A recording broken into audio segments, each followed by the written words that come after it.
everyone, and welcome back to Days Out.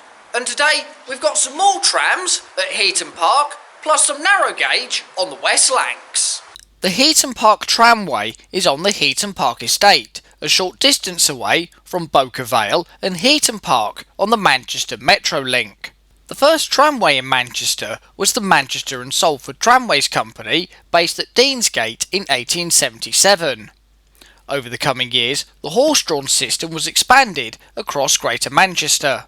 Electrification came at the turn of the century, being taken over by the Manchester Corporation in 1901, who ran the last horse-drawn tram in 1914. By 1928, the corporation was running 292 miles of track, the second largest in the UK, with 953 trams on 46 routes.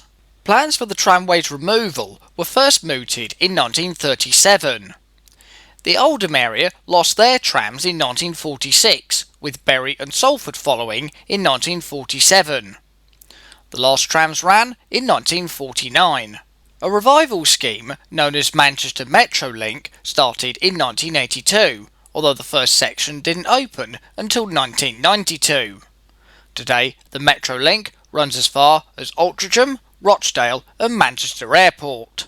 In 1902, Heaton Park was acquired by the council.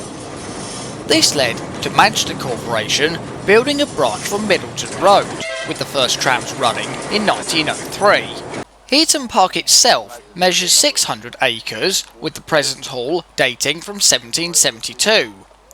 Rebuilt by James Wyatt in a neoclassical style, the building has been Grade 1 listed since 1952. Gradually replaced by buses, the branch closed in 1934, with the track bed tarmacked over. However, the 60s saw the formation of the Manchester Transport Museum Society, dedicated to public transport in the area.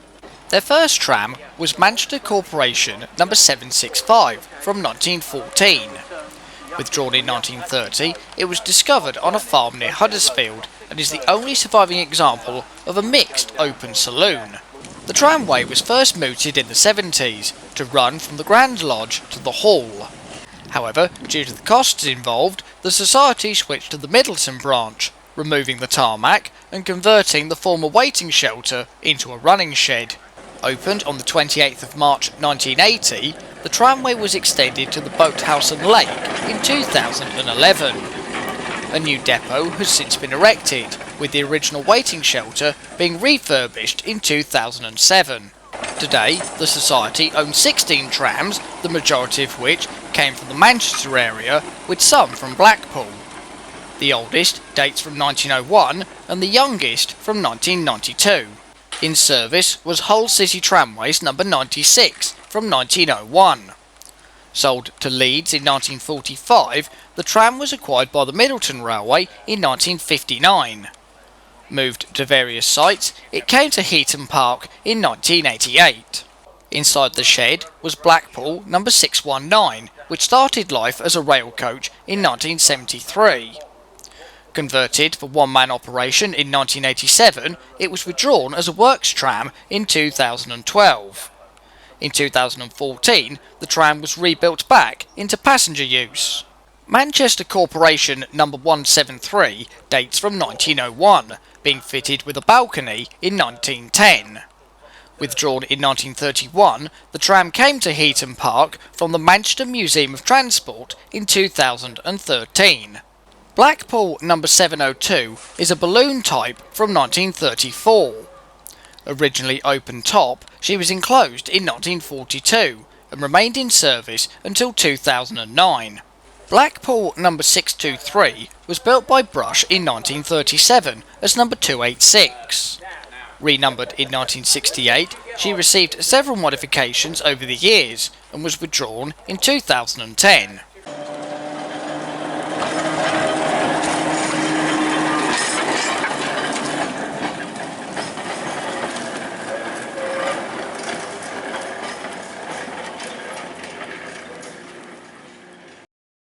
The 2-foot gauge West Lancashire Railway is at Hesketh Bank, near a former quarry, now a fishing lake. The railway was the brainchild of 6 schoolboys, who set out to preserve many artefacts from light railways in the area at a site near the Atsley Brickworks. Track laying started in 1967, using rails from the tramway serving the nearby clay pits.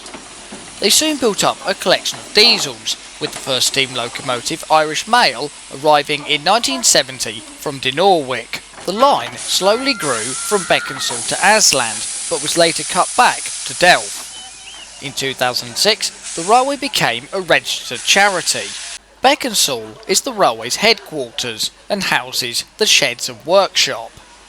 The bricks here came from the Attley Works, and the site has been gradually expanded over the years. At the site entrance was this 060 tank from 1957. Withdrawn in 1972, it had previously worked in Poland and Germany. Montalban was built by Orenstein and Koppel in 1913 for the Minas de Utrales coal mine in Spain. She came to the West Lancs in 1984. Heaton was constructed by Fowler in 1923 for the Karachi Port Trust in India. Repatriated in 1985, she's been on loan from the Leeds Industrial Museum since 2013. As mentioned earlier, Irish Mail was the line's first steam locomotive. Outshopped by Hunslet in 1903 and named after a racehorse, she was withdrawn in the 50s. During her restoration, parts were used from her sister Alice. Behind Irish Mail is Joffre, a Kerr Stuart design from 1915. Used by the French government artillery railways, Joffre went to the Rennet quarry near Calais after the First World War. She came to the railway in 1974. During the First World War, the French army had been supplied with 320 locomotives from Douceville. However, more was still needed, leading to 70 being ordered from Kerr Stuart. Based on the Douceville design, the name Joffre is a reference to the French commander-in-chief. The main differences were a deeper firebox and springs, but these had to be altered after derailments. After the armistice, all 70 were sold across France, but 5 have returned to the UK, including the West Lancashires. When the railway was founded, the 6 schoolboys started collecting diesel locomotives. Today, the West Lancs owns a variety of types from various builders, including Ruston Hornsby, Lister, Greenwood and Bately, and Bagley. Number 38 is a Hudswell Clark design with a 68 horsepower engine from 1949, which worked for the Moorside Mining Company at Eckington in Derbyshire. Welsh Pony was designed by British Electric Vehicles in 1926 for Wingrove and Rogers Limited. They owned the Llanecwed Slate Quarry at Blaenau Festiniog, a unique system which used overhead wires. Outside was Tord, with a 20 horsepower engine constructed by Ruston Hornsby in 1943 for the Burscombe Brick and Tile Works. Whilst being shunted into the workshop was Seibel, owned by the Seibel Locomotive Trust.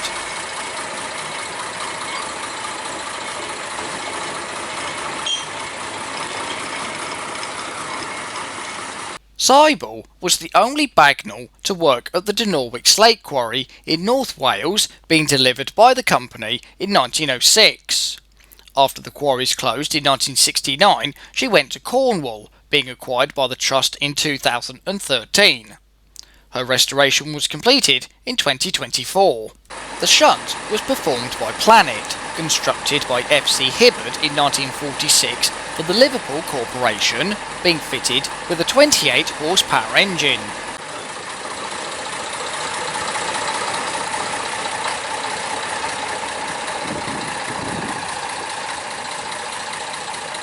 In service on this day was Utrillus.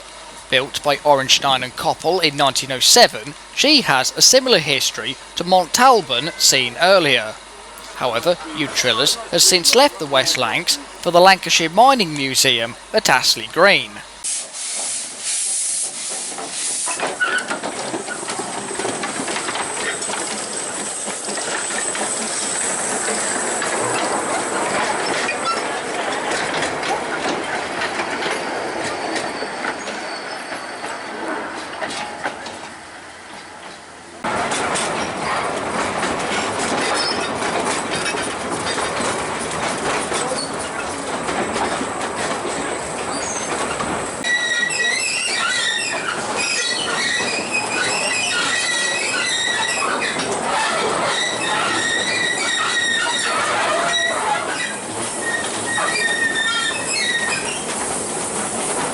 After a quarter of a mile run, the train terminates at Delft. Beyond Delft, the track bed once continued towards Asland. This is now deemed unsuitable for locomotives, being on a narrow ledge above the clay pits.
So that was a visit to the Heaton Park Tramway and the West Lancashire Railway. Hope you've all enjoyed the video, and don't forget to like, subscribe, leave a comment, and feel free to follow me on Instagram, link down below in the description. Take care everyone, and I'll see you all on the next day out. Bye!